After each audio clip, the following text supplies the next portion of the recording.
അങ്ങനെ നമ്മൾ ബിഗ് ബോസിലോട്ട് സെലക്ഷനും കാര്യങ്ങളൊക്കെ കിട്ടിയിട്ട് ജോലിയിൽ ലീവ് എടുത്തിട്ടുണ്ടായിരുന്നു. അപ്പോൾ അതിൻ്റെ ലാസ്റ്റ് ഡേ ഇന്നാണ് ട്ടോ. ഇവളുടെ ലാസ്റ്റ് ഡേ ഇന്നാണ്. പക്ഷെ എനിക്ക് ഒരു ദിവസം എന്തോ ഉണ്ട് തോന്നുന്നു.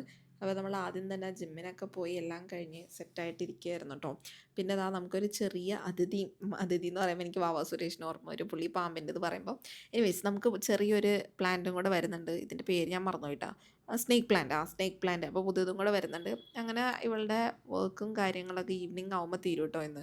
അതിന് മുന്നേ ഉള്ളൊരു ഇരുത്തവും കാര്യങ്ങളൊക്കെ ആയിരുന്നു നിങ്ങളിപ്പോൾ കണ്ടത്. പിന്നെ നമ്മൾ ജിമ്മിന് പോയത് നൈറ്റ് ആയിരുന്നു. നമുക്ക് ഡേ ടൈം കുറേ പരിപാടികളുണ്ടായിരുന്നു. കാരണം ഡ്രസ്സ് അറേഞ്ച് ചെയ്യണം, ഷോപ്പിങ്ങിന് പോകണം, എന്തൊക്കെ വാങ്ങാനുണ്ടെന്നൊരു ലിസ്റ്റ് പ്രിപ്പയർ ചെയ്യണം. കാരണം നമ്മൾ തന്നെ ചെയ്യണം എല്ലാം.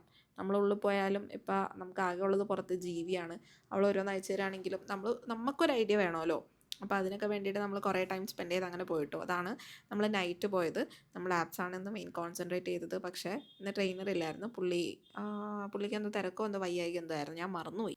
ബട്ട് സ്റ്റിൽ നമ്മൾ ആ ഒരു ഹെൽത്ത് പ്രോപ്പറായിട്ട് നോക്കാന്നുള്ളതിൽ നമ്മൾ പോയി ട്ടോ. പുള്ളിയും പറഞ്ഞു നിങ്ങൾ നിർത്തണ്ട, നിങ്ങൾ പോവും, ഇത് ചെയ്തിട്ട് പോര് അങ്ങനെ പറഞ്ഞിട്ടുണ്ടായിരുന്നു.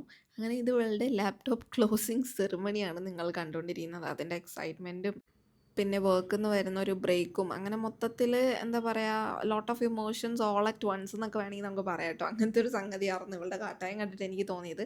അത് അവൾക്കും ഉള്ളിൽ എന്തൊക്കെയോ ഒരു തോന്നലൊക്കെ ആയിരുന്നു കേട്ടോ. അങ്ങനെ നമ്മളിന്ന് രാത്രി ഭയങ്കര ടയർഡായിരുന്നു. കുറേ പരിപാടികളുണ്ടായിരുന്നു. അങ്ങനെ നമ്മൾ പുറത്തുനിന്ന് ഫുഡ് വാങ്ങിയതും ഹെൽത്തി സംഭവം തന്നെ ആയിരുന്നു കേട്ടോ. അങ്ങനെ അതും കഴിച്ചു. പക്ഷേ ഇവൾക്ക് അങ്ങനെ ഓവർ കഴിക്കാൻ പറ്റിയില്ല. നമ്മളിത് കുറേ കഴിച്ച് ഇങ്ങനെ വെജ്ജും കാര്യങ്ങളൊക്കെ ഇങ്ങനെ എടുത്തെടുത്ത് കുറച്ച് ഭ്രാന്ത് കയറിയിരിക്കുന്നതായിരുന്നു. അവളുടെ അങ്ങനെ കുറച്ച് ഞാനും കഴിച്ചു. കാരണം എനിക്ക് നല്ല വിശപ്പുണ്ടായിരുന്നു. അങ്ങനെ